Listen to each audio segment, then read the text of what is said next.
हरे कृष्ण। ओम अज्ञानतिमिरान्धस्य ज्ञानाञ्जनशलाकया चक्षुरुन्मीलितं येन तस्मै श्रीगुरुवे नमः। श्रीचैतन्यमनोभीष्टं स्थापितं येन भूतले स्वयं कदा मह्यं ददाति स्वयं पदान्तिकम्।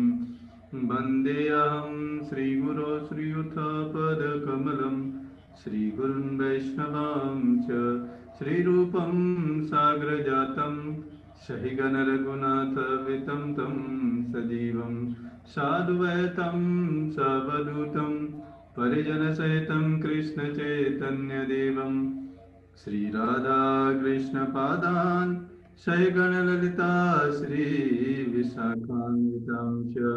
हे कृष्ण करुणा सिन्धु दीनबन्धो जगत्पते गोपेश गोपिका कान्त राधाकान्त नमोऽस्तुते।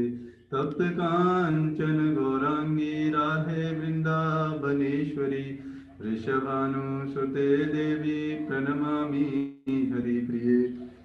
वाञ्छाकल्पतरुभ्यश्च कृपा सिन्धुभ्येव च पतितानां पावनेभ्यो वैष्णवेभ्यो नमो नमः। जय श्री कृष्ण चैतन्य प्रभु नित्यानंद श्री अद्वैत गदाधर श्रीवासादि गौरभक्त वृंद। हरे कृष्णा कृष्ण कृष्ण हरे हरे, हरे राम राम राम हरे हरे। हरे कृष्णा। तो आपका हार्दिक स्वागत आज के सेशन में। आज भगवद गीता के सेकंड चैप्टर के 65 वर्स में, और आज के श्लोक में भगवान बता रहे हैं कि कैसे बुद्धि स्थिर होगी। सारे समस्या का एक ही समाधान है कि नहीं, क्योंकि रूट कॉज हमारा वही है। इसकी वजह से भगवान वही बार बार रिपीट कर रहे हैं। क्या है? आज बता रहे हैं, प्रसादे सर्व दुखानां हानिरस्योपजायते प्रसन्न चेतसो हयाश्रु बुद्धि पर्यवतिष्ठते। इस प्रकार कृष्ण भावनामृत में तुष्ट व्यक्ति के लिए, इस प्रकार कृष्ण भावनामृत में तुष्ट व्यक्ति के लिए, मतलब जो भक्ति कर रहा है भगवान की, जिसका मन भक्ति में लगा हुआ है, उसके लिए संसार के तीनों ताप नष्ट हो जाते हैं। आपके तीन ताप कौन कौन से? आध्यात्मिक, आदिदैविक और आदि भौतिक। ये तीन ताप समझिए पहले। और चार तो मेजर डिजीज है, चार समस्या तो है ही एब्सोल्यूट, जिनको कि मनुष्य सॉल्व नहीं कर सकता अपने बल पर। हाँ, भगवान की भक्ति करेगा तो जन्म मृत्यु जरा व्याधि, birth old age disease and death. और ये रियलिटी है। लोग बोलते हैं कि प्रभु जी आप इतना जन्म मृत्यु बुढ़ापे के बारे में क्यों बताते हैं? क्या इससे लोग नेगेटिव में नहीं चले जाएंगे? अरे ये नेगेटिव क्या है इसमें? तो किसी के बारे में बताना, रियलिटी बताना है कि भाई कि ये होने वाला है, आपके साथ तैयार रहो, आप पहले से इसके लिए सॉल्व करो समस्या को, है कि नहीं? वो उसी तरीके से मान लो किसी को बीमारी है और बोले बोले किसी को बताए नहीं बीमारी, तो ठीक होगी उसकी बीमारी? कहाँ से ठीक होगी? ठीक है, उसके लिए डॉक्टर के पास जाना पड़ेगा उसको। तो और ये तीन ताप कैसे हैं? आध्यात्मिक। आध्यात्मिक मतलब अपने मन और इंद्रियों से होने वाले कष्ट। अपने मन से होते हैं ना, कि बहुत सारी चीजें ऐसी हो जाती है कि अपने मन में ही हम इधर उधर विचार करने लगते हैं, अरे ऐसा होगा ऐसे होगा, और अपनी इंद्रियों की वजह से वो कष्ट होते हैं, उनको बोलते हैं आध्यात्मिक। आदि भौतिक कलेश किनको बोलते हैं? आदि कलेश बोलते हैं मतलब miseries due to other living entities. जैसे मान लो चोर ने आपका मोबाइल चोरी कर लिया, कष्ट होता है आपको, दुख होता है कि नहीं होता है कि नहीं? तो ये कष्ट किसके द्वारा दिया गया? दूसरी लिविंग एंटिटी के द्वारा, है कि नहीं? या मच्छर काट लिया, है कि नहीं? दर्द हुआ कि नहीं? तो मच्छर के काटने से वो भी क्या हुआ? अदर लिविंग एंटिटीज के लिए। तो इसको बोलते हैं क्या? आदि भौतिक। एक दूसरा होता है, तीसरा कौन सा होता है? आदि दैविक। आदि दैविक मतलब नेचुरल डिजास्टर्स जो होते हैं, जैसे बाढ़ आ गई, सुनामी आ गई, कहीं पे बादल फट गया, मतलब इस तरीके के जो नेचुरल होते हैं, जो भगवान दैवीय।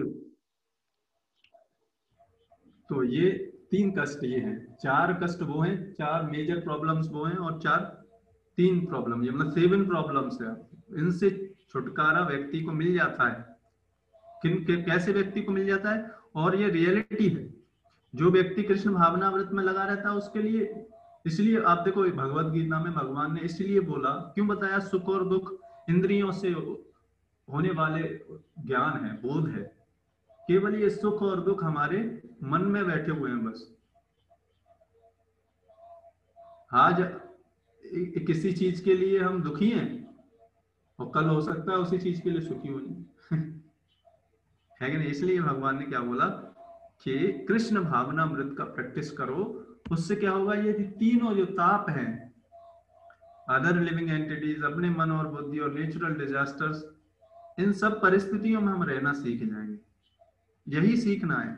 आप देखो नेचुरल डिजास्टर को कोई कंट्रोल कर सकता है? कोई नहीं कंट्रोल कर सकता।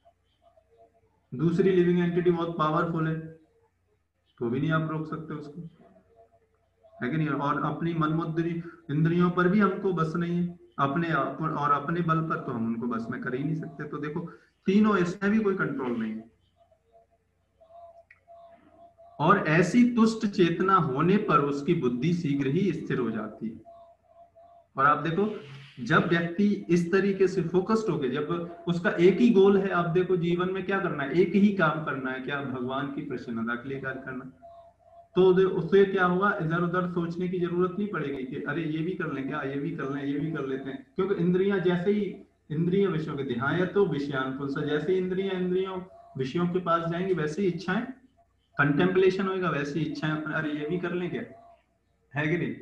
ये भी कर लें क्या, ये भी कर लें। जैसे मार्केट में आप जाओगे तो कितनी इच्छाएं आ जाती हैं, है ना? इसलिए आप देखो जो मॉल होते हैं, जो बड़े बड़े मार्केटिंग मॉल में क्या होता है, जब आप कुछ खरीदने जाते हो तो डिस्प्ले कर दिया जाता है सारी चीजें, जैसे आपको दिखाई दे, आपकी इंद्रियों को दिखाई दे, और आपकी इंद्रियां उसको बोले खरीद लो, है कि नहीं? मतलब आप मॉल में जाएंगे तो आप जिस चीज को खरीदने जाएंगे वो तो खरीद के लाएंगे ही लाएंगे, उसके साथ और भी चीजें खरीद लाएंगे। क्यों? क्योंकि वो डिस्प्ले कर दिया है वहां पर। तो जब इन इंद्रियों और मन को इस तरीके से खुली छूट जब मिलती है तो क्या होता है? हमारी बुद्धि, हमारा मन, हमारी इंद्रियां, है कि नहीं, अनंत दिशाओं में बढ़ जाती है। और जब अनंत दिशाओं में बढ़ जाएंगी तो व्यवसात्मक बुद्धि कहाँ से होगी? है कि नहीं? व्यवसाय का मतलब बुद्धि का मतलब एक फोकस्ड होके किसी कार्य को करना, इसको बोलते हैं व्यवसायत्मक बुद्धि। तो वो कैसे होगी? वो सिंपल है। अगर हम भगवान की सेवा में अपना जीवन लगाएंगे, अब उनकी सेवा करेंगे, है कि नहीं, तो सारा कार्य आराम से हो जाएगा। क्यों? क्योंकि हमारा मन डिस्टर्ब नहीं होएगा, और हर चीज चैनलाइज्ड होगी, हर चीज प्लान्ड होगी कि मेरे को करना क्या है, किस तरीके का बिजनेस करना है, किस तरीके का मेरे को करियर बनाना है, किस तरीके का क्या करना है, ये सब चैनलाइज्ड होएगा, पहले से प्री प्लान्ड होएगा। फिर ये नहीं हवाई आर्टिकल नहीं होएगा। आज आज हमारे मन में आ रहा है चलो आज क्या है, आज आज अभी अभी हमने बीए किया है, चलो अभी फॉर्म भर देते हैं, ऐसे ही कुछ ना कुछ हो ही जाएगा। नहीं, ऐसे नहीं होगा। फिर आपका टारगेट होएगा कि भाई मेरे को भक्ति के लिए समय करना है, भक्ति के लिए कैसा बिजनेस करना है, कैसा कैसा कैरियर बनाना है। तो वो सब चीजें इसके हिसाब से होनी चाहिए। तब फिर क्या होता है? इसलिए बताया गया है Krishna consciousness is the problem of all solution. और कृष्णा कॉन्शियसनेस सारी समस्याओं का क्या है? समाधान है। नहीं तो आप एक एक करके समस्याओं को सुधारते रहो, सुलझा नहीं पाएंगे इस संसार के। आप देखो भगवान ने बोला इस संसार के बारे में क्या? स्टैंप लगाया, ऑथराइज्ड किया, दुखालयम अशाश्वतम। अब इसको हम रोक सकते हैं क्या? कितने बड़े बड़े लोग रोकने का प्रयास किए, है कि नहीं, लेकिन रोक नहीं पाए। एक बड़ा बहुत ही मिलेनियर व्यक्ति था, वो चाहता था मृत्यु को बस में करना, उसके पास पैसे की कमी नहीं थी, उसने साइंटिस्ट की टीम को बुलाया और आपको जितना पैसा चाहिए पैसा लो, लेकिन मुझे ये जो मृत्यु है इससे बचाओ। तो साइंटिस्ट लोगों को पैसा मिला, अपना रिसर्च करने लगे। रिसर्च किए, 10 साल हो गए, और उसके बाद उसने फिर बुलाया उन साइंटिस्टों को कि क्या हुआ।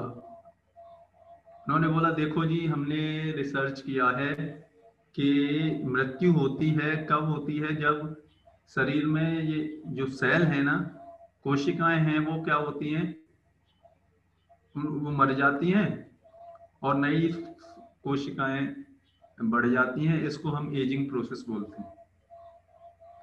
तो उन्होंने बोला मूर्खो, आप ये बताओ पहले कि आप मेरी मृत्यु को रोक सकते हो कि नहीं रोक सकते हो? इतना बड़ा रिसर्च, इतना पैसा खर्च किया केवल ये जानने के लिए। तो उसका सारा पैसा भी गया और उसकी एजिंग प्रोसेस रोक नहीं पाया कोई, है नहीं? तो उसी तरीके से संसार में हम क्या हैं, ये जो दुखालयम अशाश्वतम जो भगवान ने बोला है नहीं, ये ऐसे ही नहीं बोला, क्योंकि भगवान ने बनाया है, किसी पर्पस के लिए बनाया है ये, और वो भी हमारी इच्छा को पूर्ण करने के लिए, क्योंकि हम भगवान से स्वतंत्र होके एंजॉय करना चाहते हैं। भगवान बोलते हैं अच्छा ठीक है, आप ये करना चाहते हो, ये करके देख लो, है कि नहीं? तो करके देखते हैं जब हम यहाँ पे, तो फिर क्या होता है, अब यहाँ पे समस्या आती है। है कि नहीं? हर जीवात्मा यही चाह रहा है ना कि भाई मैं अपने हिसाब से चलो। तो सब लोग अपने सर्वाइवल ऑफ फिटेस्ट कर रहे हैं, स्ट्रगल फॉर एग्जिस्टेंस के लिए, है कि नहीं? तो उसमें क्या होगा, एक दूसरे को कष्ट होएगा ही होएगा।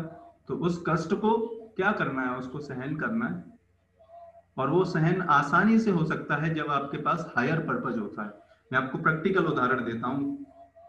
देखो, एक माँ जब अपने बच्चे को दूध पिलाती है कि नहीं, तो जब वो थोड़ा सा बड़ा हुआ होता है नहीं, और आप देखेंगे तो वो उसके जब तो दांत निकल रहे होते हैं, उस समय क्या होता है, उसको काटने का मन करता है, क्योंकि खुजली होती है उसके मसूड़ों में, गम्स में।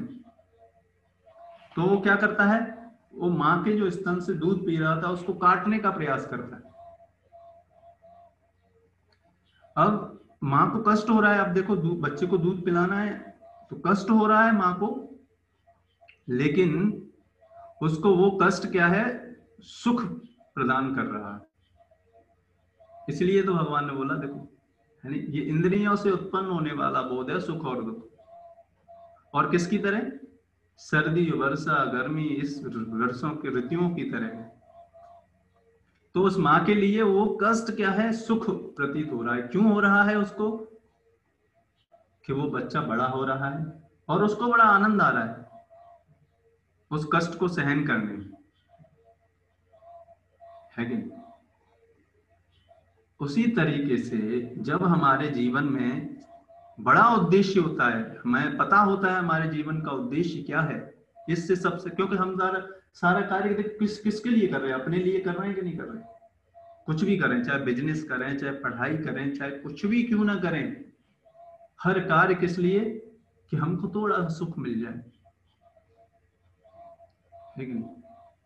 तो वो सुख कब मिल पाएगा, जब बुद्धि स्थिर होएगी तब तो सुख मिलेगा। तो बुद्धि स्थिर कब होएगी, जब भगवान के लिए कार्य करेंगे हम, तो हमारे पास क्या होगा, जीवन का उद्देश्य इतना बड़ा है भगवान को प्राप्त करना, है कि नहीं? कि जीवन में छोटे मोटे कष्ट तो ऐसे ही निकल जाएंगे, पता ही नहीं चलेगा आपको कि सर्दी गर्मी वर्षा कब दिन निकल रहे हैं, है कि नहीं? और इन्हें दिन ऐसे निकल जाएगा पता नहीं चलेगा, यानी जिस तरीके से मान लो किसी का खेल में मन लगा हुआ है बहुत तेज, तो जब व्यक्ति खेल में लगा होता है तो भूख का उसे ध्यान नहीं रहता, है कि नहीं? और उसकी माँ वगैरह घर वाले बुलाएंगे आओ खाना खाओ, फिर भी तो उस खेल में इतना मन लगा हुआ है कि नहीं, खेल उसे जब बहुत तेज भूख लगेगी तभी आएगा, है कि नहीं? छोटी मोटी भूख। तो उसी तरीके से ये बता रहे हैं कि जब कोई व्यक्ति कृष्ण भावनामृत में तुष्ट हो जाता है, जब उसका अटैचमेंट हो जाता है, और ये अटैचमेंट होना तो है ही, है कि नहीं। और वो डिपेंड करता है विश्वास पर हमारे, कि हमें भगवान की बातों पर कितना विश्वास है। और आप देखो, इस संसार में आपको विश्वास करना ही पड़ेगा। आप ये नहीं बोल सकते कि मैं बगैर विश्वास किए कुछ नहीं करता। कोई नहीं ऐसे करता, सब कोई विश्वास करके ही कर, कुछ ना कुछ विश्वास करके ही कार्य स्टार्ट करते हैं। विदाउट विश्वास की दुनिया चल ही नहीं सकती। आप देखो, हम घर से बाहर निकलते हैं किस विश्वास के साथ, कि शाम को वापस सुरक्षित आ जाएंगे, लेकिन कोई गारंटी है सड़क पे जाते समय एक्सीडेंट हो जाए? है कि नहीं? नाई के पास जाते हैं किस उद्देश्य से, कि बाल कटा के आएंगे, कोई गारंटी है वो गला काट ले आपका? लेकिन विश्वास करते हैं, लेकिन अंधविश्वास नहीं करते। अंधविश्वास क्या होता है, कि वो नाई आपका दुश्मन है और उसके पास आप जा रहे हैं बाल कटाने, तो वो आपका गला काट सकता है। इसको क्या बोलते हैं, अंधविश्वास। तो अंधविश्वास नहीं होना चाहिए। उसी तरीके से हमें भगवान की वाणी पर विश्वास, और ये बड़ी सबसे बड़ी समस्या है, हमें जीवन को जीने के लिए हर व्यक्ति पर विश्वास करते हैं, लेकिन भगवान की बातों पर, जैसी भगवान की बातों पर आते हैं तो हमारी बुद्धि एकदम चलने लगती है, अरे भगवान कैसे? और भगवान भगवत गीता में बोल रहे हैं ये करो, ये करो, ये करो, है नहीं? और उससे ये सब कुछ होएगा, लेकिन वो कार्य नहीं करते, बाकी सब कार्य करते रहते हैं, और वो होता क्या है, फिर वो परेशान रहते हैं। तो इसलिए अगर हमें स्थिर बुद्धि चाहिए, और स्थिर बुद्धि कब आएगी, जब ज्ञान होगा, है कि नहीं? अज्ञान में तो व्यक्ति कंफ्यूज्ड रहता है, उसे पता ही नहीं करना है क्या करना है, क्या सही है क्या गलत है, पता ही नहीं उसको। तो जब इस भगवत गीता को हम का अध्ययन रेगुलरली करेंगे, इस तरीके से श्रवण करेंगे, तो धीरे धीरे करके हमारे ज्ञान का स्तर क्या हो, बढ़ रहा है। बुद्धि क्या हो रही है, बढ़ रही है, स्ट्रेंथ जन हो रही है बुद्धि का। और इस बुद्धि जैसे जैसे बढ़ती जाएगी, इसका विकास होता जाएगा इस बुद्धि का ज्ञान के द्वारा, तो फिर धीरे धीरे करके यही जीवन में हमको क्या लगने लगेगा, यही सारी चीजें जब हमें ज्ञान में एकदम, जैसे आप देखो अंधेरे में, जब सूरज, अंधेरे में क्या होता है, एकदम कुछ नहीं दिखाई देता, कंफ्यूजन रहता है, अरे कुछ लेकिन जब सूरज आ जाता है तब सारी चीजें क्लियर रहती हैं। उसी तरीके से क्या है, जब ये ज्ञान हमको हो जाता है भगवान के बारे में, अपने बारे में, कि मैं कौन हूँ, मैं इस संसार में क्यों कष्ट होते, मैं चाहता नहीं फिर भी मुझे कष्ट क्यों आते हैं, इन प्रश्नों का उत्तर जब व्यक्ति ढूंढता है, अगर इन प्रश्नों का उत्तर नहीं ढूंढ रहा, तो इससे पहले वो फोकस्ड, उसकी बुद्धि हो ही नहीं सकती। क्योंकि वो फिर अपने कार्यों के, भगवत गीता को भी क्या करेगा, अपने हिसाब से मोल्ड कर लेगा अपने कामों में, और फिर परेशान होगा, है कि नहीं? तो इसलिए बताया जाता है कि जब हम भगवान के अनुसार, भगवान की वाणी पर विश्वास करके, यानी आप देखो, इसलिए भगवत गीता, पहली बात तो लोग पढ़ते ही नहीं, लोग पढ़ते भी हैं तो भगवान की बातों पर विश्वास नहीं होता उनको, क्योंकि विश्वास करके ही तो थोड़ा प्रैक्टिस करना पड़ेगा ना। प्रैक्टिस करेंगे फिर इंट्रोस्पेक्ट करना करेंगे, नहीं? जब इंट्रोस्पेक्ट करेंगे तो फिर हमें उसका, जो हम प्रैक्टिस कर रहे हैं उसका असर भी दिखाई देगा, ठीक है नहीं? और जब हमको ये असर दिखाई देगा तो फिर क्या हुआ, हमको इंस्पिरेशन मिलेगा आगे और करने के लिए, है कि नहीं? और फिर क्या होगा, इससे हमारी क्या होगी, बुद्धि स्थिर होती जाएगी धीरे धीरे करके। फिर ये मन विचलित नहीं होगा इतना। दिनों में हमें याद है, जब हम पहले जब करते थे स्टार्टिंग में, तो कितना मन डिस्टर्ब होता था। इवन जब करते वक्त हमें आंख लग जाती थी, इवन चलते चलते समय क्या होता था, एकदम झपकी लगने लगती। लेकिन अब क्या होता है, अब नहीं होता इतना। क्यों? क्योंकि इतने दिनों का अभ्यास किया है। इसलिए तो भगवान ने बोला, अभ्यासेन कौन्तेय वैराग्य च गृह्यते। हे अर्जुन, ये मन बड़ा ही चंचल है, मैं मानता हूं, लेकिन इसको कंट्रोल करना असंभव नहीं है। अभ्यास और वैराग्य के द्वारा इसको कंट्रोल किया जा सकता है। तो अभ्यास करने की जरूरत है। और इस संसार में कोई आपको जड़ी बूटी या जादू नहीं करेगा। अगर वो कर रहा है इसका मतलब धोखे में है, वो भी धोखे में और आपको भी धोखे में डाल रहा है। तो भगवान के बताए गए सॉल्यूशन को हम अपनाएं अपने जीवन में और इसी तरीके से निरंतर अभ्यास करते रहें, तो फिर हमारी बुद्धि स्थिर हो जाएगी, कृष्णा कॉन्शियसनेस में स्थिर हो जाएगी। फिर धीरे धीरे करके हमारा जो जीवन का उद्देश्य है उसको भी हम हासिल कर पाएंगे। तो हमारी आपसे विनम्र प्रार्थना है कि इसी तरीके से जो आप श्रवण कर रहे हैं, भगवत गीता का अध्ययन कर रहे हैं, भगवान कर रहे हैं, वो इसी तरीके से आप जारी रखिए। और फिर कल फिर मिलेंगे। तो आज के सेशन को हम यहीं पर विराम कर। और भी जानना चाहते हैं तो हमारा ग्रुप है जर्नी ऑफ सेल्फ डिस्कवरी, उस पर आप ज्वाइन कर सकते हैं और भी इस तरीके के सेशंस में आने के लिए, फिर और पर्सनल गाइडेंस के लिए, उसमें और ज़्यादा आप समझ सकते हैं इन सारी चीज़ों से, है ना। तो इस तरीके से हम इसको आज के सेशन को हम यहीं पे विराम देते हैं।